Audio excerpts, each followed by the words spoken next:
Yeah, I want to go over to talk about, and see my cat has a Lakhovsky ring on him right now, copper, with a little open end on him. Now that I discovered this, basically what you want to do, like this is a magnetic hematite necklace. I got a bunch of these. They always break over here after a while because they get rusty. Like this one's starting to get rusty. I got another one I'm wearing that's not rusty. But you can make this into the Lakhovsky ring. The thing is, they don't want to be joined. You see, this is a magnet, right? It's going to go together. You don't want a complete circle. It doesn't have to be a perfectly round circle. That's the other thing. I was looking at Lakhovsky's drawings and what he had from Paris, France, and what he was selling. It just has to have a little bit of a space between the ends. So that works like a capacitor, from my understanding.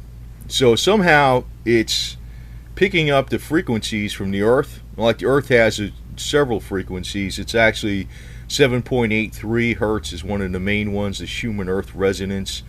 33 is another one. There's several of them actually though, but the main ones. But what it's doing is it's picking it up and kind of tuning it into the body.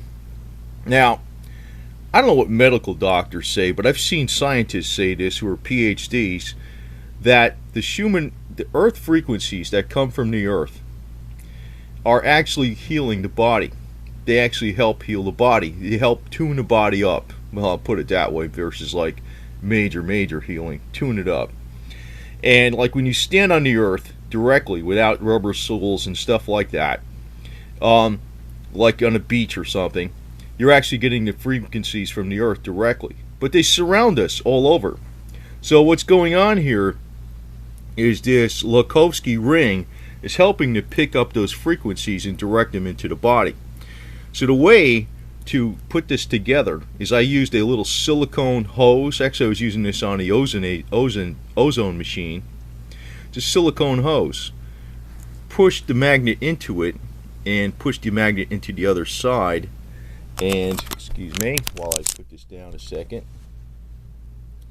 push the magnet into the other side, and it holds it in place very well. It actually holds it about as good as the magnet itself. So there it is. There it is. It holds it in place very well. Actually, I'm wearing one. This is another one I can make. And that's all it is. It's a silicone tubing. Silicone tubing actually holds together very well, so you don't need to put glue on it or anything like that.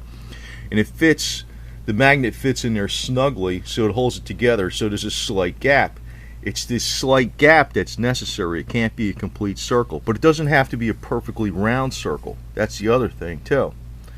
So he was selling like necklaces and things like that with this slight gap, and supposedly that works like a capacitor and changes the frequency, another frequency. It puts a frequency into the body. I don't know exactly how it works, but if you see how it works on plants, it's quite obvious that somehow it helps plants out, so it helps out living things. It seems to help animals out too, so that's why I put it on the cat. Even though he's not sick, he's only like, he's very healthy, but I put it on him anyway, my little buddy Putin the cat. And so I'm going to be wearing these things too. So this is a simple way. So if you already have hematite magnetic necklaces or bracelets or whatever, and it's joined together by a simple magnet like this, you can put a small length of silicone tubing that fits over it tightly over the outer edge of the magnet, and put that space. And you see I have the space in there right now. So this works as a Lakhovsky ring. Very cheap, very simple.